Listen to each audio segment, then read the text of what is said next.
Hi everyone, welcome back to my YouTube channel. This is your Shivani di. So यार देखो, अगर आप अभी 12th क्लास का बोर्ड एग्जाम्स दे रहे हो and board exam almost finish ही होने वाले हैं, लास्ट एग्जाम आपका 27 मार्च को। अब बारी आ जाती है बहुत सारे बच्चों की कि यार कौन कौन सा एप्लीकेशन फॉर्म मुझे फिल करना है, क्या एप्लीकेशन फॉर्म फिल करने के टाइम मुझे क्या क्या डॉक्यूमेंट्स की रिक्वायरमेंट होगी। वो सबसे बड़ा क्वेश्चन स्टूडेंट्स के माइंड में होता है। तो आज इस वीडियो के अंदर मैं आप लोगों को एम्स 2026 जिसके थ्रू आप लोग बीएससी नर्सिंग और पैरामेडिकल कोर्सेज में जा सकते हो, इसकी कंप्लीट इंफॉर्मेशन देने वाली, क्योंकि इसके एप्लीकेशन फॉर्म बहुत जल्दी आप लोगों के लिए आउट होने वाला है। अब एप्लीकेशन फॉर्म तो आउट हो जाता है, लेकिन बच्चों का सबसे बड़ा स्ट्रगल कहां पे आता है? कैटेगरी सर्टिफिकेट को लेकर, जिसकी वजह से वो लोग टाइम पे फॉर्म फिल नहीं कर पाते हैं। ऑफ कोर्स 1 ईयर आप लोगों का वेस्ट हो जाता है। तो ये सारी चीजें आपके साथ ना हो, इसीलिए तो आपने चैनल सब्सक्राइब किया है एंड ऐसी ऑथेंटिक इन्फॉर्मेशन आप लोगों को मैं अपनी हर एक वीडियो में प्रोवाइड कराती रहती हूँ। तो स्टार्ट करते हैं। देखो, एम्स की ऑफिशियल वेबसाइट सबसे पहले मैं दिखा देती हूँ। अब जिस बच्चे को नहीं पता है,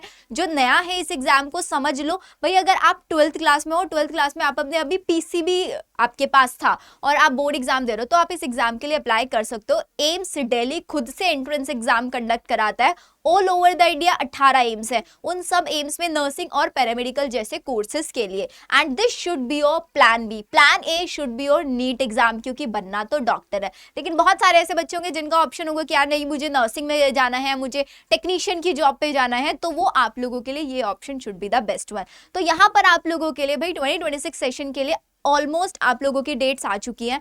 अब यहाँ पर देखो, इसकी जो ऑफिशियल वेबसाइट है ना, मैं आप लोगों को इसका लिंक डिस्क्रिप्शन में दे दूंगी। लेकिन सबसे ज्यादा इंपॉर्टेंट अभी आप लोगों के लिए यहाँ पर है इसके डॉक्यूमेंट्स की लिस्ट को समझना। तो यहाँ पर अगर हम बात करें तो लास्ट ईयर अगर हम देखें ना, तो बेटा इसका जो लास्ट ईयर एप्लीकेशन फॉर्म आया था ना, वो 8 अप्रैल को आया था। 8 अप्रैल को लास्ट ईयर एप्ली, और इस बार चांसेस है कि मार्च के लास्ट वीक तक आप लोगों का ये फॉर्म आ जाएगा। तो अभी आप लोगों के पास 10 से 15 दिन का टाइम है। इस ड्यूरेशन में आप लोग अपने डॉक्यूमेंट्स को बहुत अच्छे से प्रिपेयर कर सकते हो। लास्ट ईयर इसका जो एग्जाम हुआ था हमारे पास, लास्ट ईयर हमारा जून का फर्स्ट वीक में एग्जाम था, और इस बार जून के लास्ट वीक में, तो आपको एक्स्ट्रा 1 मंथ यहाँ पर मिल रहा है। अब इसका जो रजिस्ट्रेशन प्रोसेस होता है ना, वो थोड़ा सा कॉम्प्लिकेटेड होता है। तो रजिस्ट्रेशन के लिए प्लीज मेक श्योर आप लोग चैनल सब्सक्राइब करके रखेंगे। जैसे ही रजिस्ट्रेशन स्टार्ट होगा, आपको मैं टाइमली इंफॉर्मेशन प्रोवाइड करा दूंगी। साथ ही साथ मैंने एम्स वाले बच्चों के लिए एक अलग से टेलीग्राम ग्रुप बनाया हुआ है, अब वो टेलीग्राम भी ज्वाइन कर लेना, जिसके अंदर सिर्फ और सिर्फ एम्स नर्सिंग और पैरामेडिकल की सारी अपडेट देता है। कोई paid course, paid test series का कोई प्रमोशन नहीं होता है। अनलेस आप लोग देखोगे मैक्सिमम चैनल्स पर हर जगह पर कोई भी वीडियो आप लोगों के लिए मिलती है, तो हर जगह पर पेड कोर्स की, यार ये कोर्स खरीद लो, मेरा ये टेस्ट सीरीज है, ये नहीं पढ़ना है यार उन चक्करों में। ऑन यूट्यूब बेस्ट से बेस्ट फ्री कंटेंट अवेलेबल है नीट कैटेगरी का, वो पढ़ो। प्लान ऑप्शन नीट रखो, उसके बाद एम्स नर्सिंग रखो। एम्स नर्सिंग के कोई पीवाईक्यूज आप लोगों को नहीं मिलता है किसी भी ऑफिशियल वेबसाइट पर, तो इसके पीवाईक्यूज आपको ऑथेंटिक कहीं नहीं मिलेंगे, सब मेमोरी बेस्ड क्वेश्चंस होता है। आपको ट्रस्ट करना है सिर्फ और सिर्फ अपनी टेक्स्ट बुक पर, और नीट के पीवाईक्यूज को आप लोगों को फॉलो करके चलना है। तो अगर हम इसके रजिस्ट्रेशन की बात करें तो 3 स्टेप में इसका रजिस्ट्रेशन आप लोगों का स्टार्ट होगा। मार्च लास्ट वीक, याद रखना। बेसिक रजिस्ट्रेशन सबसे पहले आप लोगों का होगा। तो बेसिक रजिस्ट्रेशन के लिए तुमको क्या क्या चीजें ध्यान रखने, फटाफट से सुन लो, क्योंकि आप लोगों का टाइम बहुत ज्यादा इंपॉर्टेंट है। तो बेटा सबसे पहले आपको एक चीज चेक कर लेनी है कि जो आपका 10th का सर्टिफिकेट है और जो आपका आधार कार्ड है, दोनों के अंदर सारी डिटेल्स आपकी बिल्कुल मैच होनी चाहिए। बहुत सारे बच्चों के केस में चीजें गलत होती है कि यार 10th की मार्कशीट में आपकी डेट ऑफ बर्थ अलग है और आधार कार्ड में आपकी डेट ऑफ बर्थ अलग है। 10th की मार्कशीट में आपका सरनेम की स्पेलिंग कुछ और है, आधार कार्ड में, तो दोनों को चेक कर लो और दोनों में से किसी एक में चेंज करा लो, ठीक है। तो मेक श्योर आधार कार्ड में ही चेंज करा लेना जो आपका रियल वन है, ये चीज का आपको ध्यान रखना है। फिर उसके बाद नेक्स्ट चीज आप लोगों को क्या करना होगा, आपके पास 10th की मार्कशीट तो ऑफकोर्स होगी, आपको एक एक्टिव ईमेल आईडी चाहिएगा, फोन नंबर, ये सारी चीजें तुम्हारे पास होता है। तो बेसिक रजिस्ट्रेशन में सिर्फ तुमको अपना name, father name, mother name, ये सारी डिटेल फिल करनी होती है, और साथ ही साथ अपना एक passport size photograph with white background अगर पॉसिबल है तो क्लिक करा के रख लो। और सिग्नेचर तो उसी टाइम पे मैं तुमको बता दूंगी, सिग्नेचर तुमको उसी टाइम पे तुम स्कैन करके अपना सिग्नेचर तुम लोगों को अपलोड करना है। इसके अलावा तुमको और कुछ नहीं चाहिए बेसिक रजिस्ट्रेशन में। फिर आता है आपका आरयूसी जनरेशन, कब होता है? अब देखो यहाँ पर इस स्टेप में बहुत सारे बच्चे अटक जाते हैं, आपका एप्लीकेशन फॉर्म रिजेक्ट हो जाता है। तो कुछ नहीं करना है तुम लोगों को, जो है बैकग्राउंड फोटो और सिग्नेचर है ना, ये बिल्कुल क्लियर कट तुम लोगों को वहां पर अपलोड करना है, तो तुम्हारा बेसिक रजिस्ट्रेशन अप्रूव हो जाएगा। उसके बाद तुम्हारे पास तुम्हारी एक रजिस्ट्रेशन आईडी और पासवर्ड तुम्हारे ईमेल आईडी पर आएगा, उसको नोट डाउन करके रख लेना है सारे बच्चों को।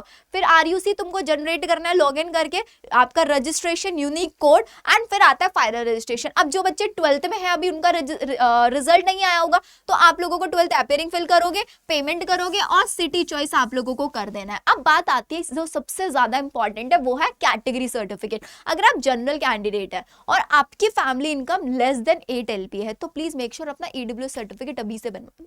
तो क्या होता है यहाँ पर, OBC NCL और EWS सर्टिफिकेट जो होता है इसके लिए बहुत इंपॉर्टेंट, क्योंकि जब आप अपनी यहाँ पर बेसिक रजिस्ट्रेशन में कैटेगरी फिल करोगे तो उसके लिए आपके पास एक प्रॉपर सर्टिफिकेट होना जरूरी है। और इनकी सर्टिफिकेट की डिटेल्स देखो, क्या ये चाहते हैं कि आपका जो सर्टिफिकेट है ना 1 अप्रैल 2026 से लेकर 15 मई 2026 के बीच की डेट का ही बना होना चाहिए। अब बहुत सारे बच्चे ऐसे होंगे जिन्होंने अभी तक भी अप्लाई नहीं किया होगा। अब देखो दो चीजें होती है, इफ यू वांट आप अभी अप्लाई कर सकते हो, लेकिन जब आप अप्लाई करोगे तो अप्लाई करते टाइम ये ध्यान रखना है, OBC NCL EWS सर्टिफिकेट में ये मेंशन कराना है कि आपकी जो डेट होनी चाहिए 1 अप्रैल है, वैसे दोनों डेट इंक्लूडेड है, 1 अप्रैल भी रख सकते हो या फिर आप 2 अप्रैल भी रख सकते हो।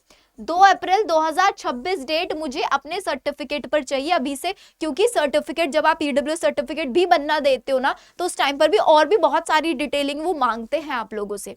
तो उसके लिए सारी चीजें प्लीज बनवा के रख लो। अगर डाउट है कि कैसे बनवाना है तो सिंपल है यार, तुम्हारे घर में कोई बड़े भाई बहन होंगे, पापा मम्मी है, तो पापा को बेसिकली पता होगा EWS certificate economically weaker section का सर्टिफिकेट है। नियर बाय अगर तुम्हारे कोई SDM ऑफिस है वहां जाकर तुम बनवा सकते हो, या फिर जो लोकल तहसील होती है आपके एरिया की वहां पर भी जाकर तुम ये सर्टिफिकेट बनवा सकते हो। दोनों सर्टिफिकेट ध्यान रखना सेंट्रल लेवल के आप लोगों के होने चाहिए। अगर ये सर्टिफिकेट नहीं होंगे तो क्या होगा, तो आपको जनरल यहाँ पर कंसीडर किया जाएगा, OBC NCL का बेनिफिट नहीं मिलेगा और बहुत ज्यादा कट ऑफ में डिफरेंस होता है। सेम अगर आप SC ST कैंडिडेट से बिलोंग कर रहे हैं तो वहां पर ये डेट का ध्यान नहीं रखना है, यहां पर तो सिर्फ यही टाइम पीरियड के बीच का बना होना चाहिए। लास्ट ईयर इन्होंने दिया था और लास्ट ईयर बहुत कम टाइम बच्चों को दिया गया था, लेकिन इस ईयर तुम लोगों को पहले से बता रही हूँ SC ST वाले बच्चों के लिए कोई डेट नहीं है, लेकिन आपका जो सर्टिफिकेट है दैट शुड बी सेंट्रल।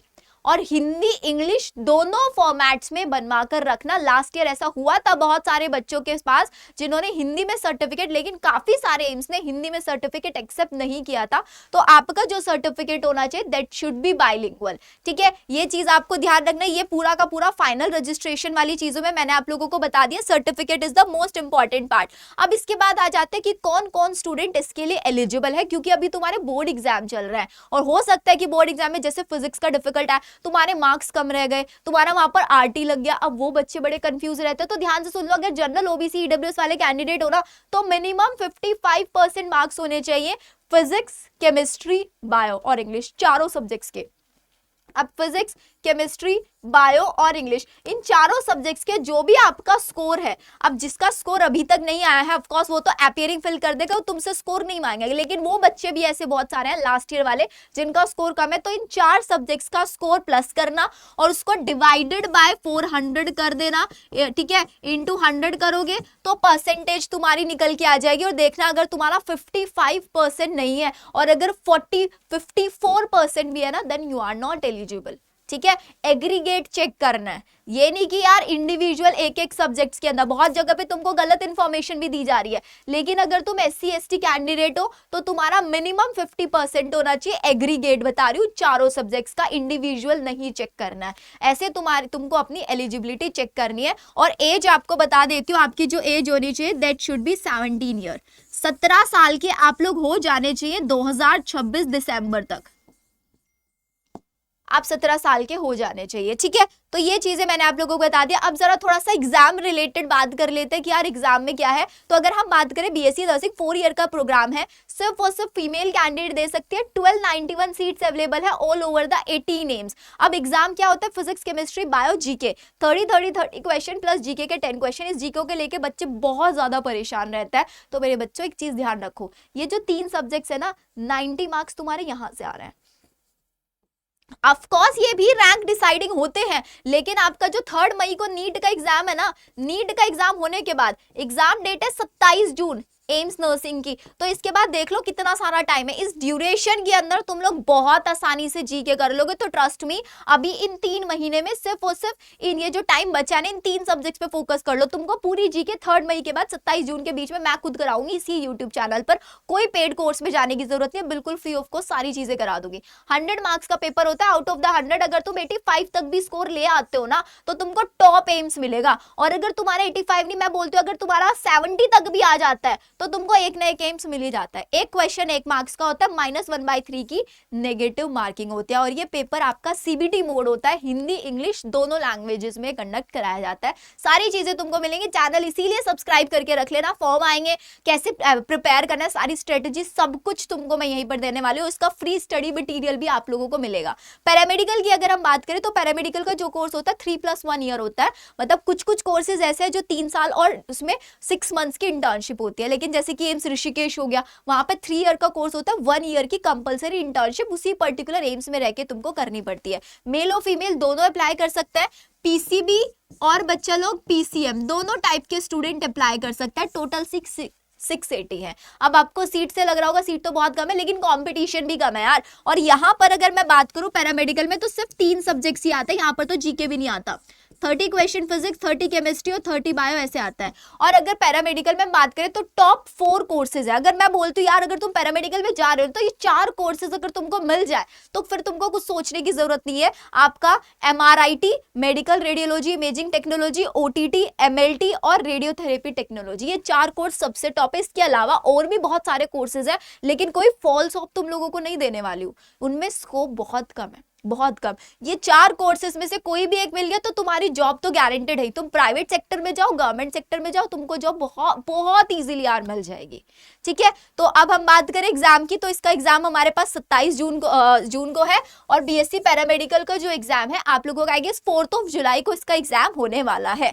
ठीक है, हाँ। अब अगर हम फीस स्ट्रक्चर की बात कर ले कि यार अगर मेरे को एम्स में मिल भी जाता है तो मेरी फीस स्ट्रक्चर क्या रहेगा, तो अगर फॉर अ बीएससी नर्सिंग में बात करूँ ना तो 4 साल की जो फीस है दैट इज सिर्फ और सिर्फ 600, 4 साल की। ऐसी अगर हम बाकी हमारे जो पैरामेडिकल के कोर्सेज है उनकी फीस सिर्फ और सिर्फ 300, सिर्फ 300। और हॉस्टल अगर बीएससी नर्सिंग की बात करें तो 4 साल का हॉस्टल है 480, लेकिन यहाँ पे मेस के चार्जेस आप लोगों के इंक्लूडेड नहीं है। मेस के चार्जेस आप लोगों को मंथली देने पड़ते हो, एम्स टू एम्स वेरी करते हैं। तो आपका अगर हम ओवरऑल बात करें ना मेस के चार्जेस को छोड़ के, तो पूरे 4 साल आप मान के चलो 4-4.5 हजार में पूरा बहुत आराम से आप लोगों का कवर हो जाएगा, बहुत इजीली। और अगर आपको एम्स दिल्ली मिल जाता है तो वहां पर तुमको 500 रुपीज पर मंथ स्टाइपेंड भी मिलता है। और जो पैरामेडिकल वाले कोर्सेज होते हैं उनमें एम्स दिल्ली के अंदर जब तुम इंटर्नशिप कर रहे होते हो तो तुमको 10,500 मतलब 10,500 के आसपास तुमको इंटर्नशिप अमाउंट भी दिया जाता है। नर्सिंग कर लिया, उसके बाद तुम लोग नर्सिंग ऑफिसर्स के एग्जाम अगर क्लियर कर लेते तो नर्सिंग ऑफिसर की पोस्ट पे जा सकते हो। पैरामेडिकल कोर्सेज के बाद आप एम्स सीआरई का या फिर बहुत सारे टेक्नीशियन लेवल के आपके वैकेंसीज निकलती है गवर्नमेंट प्राइवेट हॉस्पिटल्स के अंदर, तुम लोग वहां पर भी अप्लाई कर सकते हो। और वो सारी डिटेल्स सब कुछ तुमको मैं इसी चैनल पर इसी प्लेटफॉर्म पर देने वाली हूँ। तो आज आप लोगों का 12 मार्च हो चुकी है। अब बहुत सारे बच्चे होंगे जो बोर्ड एग्जाम्स में इन्वॉल्व होंगे, तो बेटा पहले अपने बोर्ड से निपटा लो अच्छे से। उसके बाद पूरा पीसीबी का प्रॉपर मैंने अपनी लास्ट एक वीडियो डाली थी जिसको मैं इस वीडियो के साथ लिंक कर दूंगी, डिस्क्रिप्शन में डाल दूंगी। वहां पर मैंने पूरा प्लानर दिया हुआ है कि मार्च से लेकर जून तक तुम लोगों को अपना सिलेबस कंप्लीट कैसे करना है एंटायरली। तो वो बहुत इजीली तुम लोग कर सकते हो। मेरी सिर्फ एक बात मानना, सिलेबस है वही 11th एंड 12th, वही पीसीबी जो तुम नीट में पढ़ रहे हो। तो नीट के 1 शॉट लेक्चर्स फॉलो करो एकदम दमदार तरीके से। फिजिक्स पढ़ो बहुत अच्छे लेवल के और सारे के सारे पीवाईक्यू सॉल्व कर डालो। जितने तुम पीवाईक्यू सॉल्व करोगे तुम्हारे कॉन्सेप्ट बिल्डिंग होगा वहां पे, बस इतना ध्यान रखना। ठीक है, चलिए फिर मिलते हैं हम लोग हमारी नेक्स्ट वीडियो के अंदर। अगर वीडियो अच्छी लगी तो प्लीज एक बार यहां तक अगर तुमने वीडियो देख लिया, एक बार कमेंट सेक्शन में #एम्स जरूर लिख देना जिस बच्चे का ड्रीम कॉलेज एम्स में जाए। और इससे मुझे भी पता चल जाएगा यार कौन मतलब मेरी बातें एंड तक सुन पाता है। यूजुअली मैंने देखा बच्चे आते हैं 1-2 मिनट में वीडियो स्किप करके चले जाता है, मैक्स 2 मिनट तक या 3 मिनट तक देख रहे होता है। बहुत ही कम बच्चे होते हैं जिनके अंदर फुल डेडिकेशन है, जो बिल्कुल लास्ट सेकेंड तक वीडियो देख रहा है। एंड जो #एम्स लिख के जाएगा मुझे पता लग जाएगा कि हाँ yes you are my real viewer जो आप देख रहे हैं। एंड वैसे भी हमारा चैनल 1.5 लाख फैमिली हो चुका है, तो अब आप लोगों के लिए पूरा ऑथेंटिक कंटेंट मैं आप लोगों को यहाँ पर प्रोवाइड कराती रहूंगी। Okay then, bye bye everyone.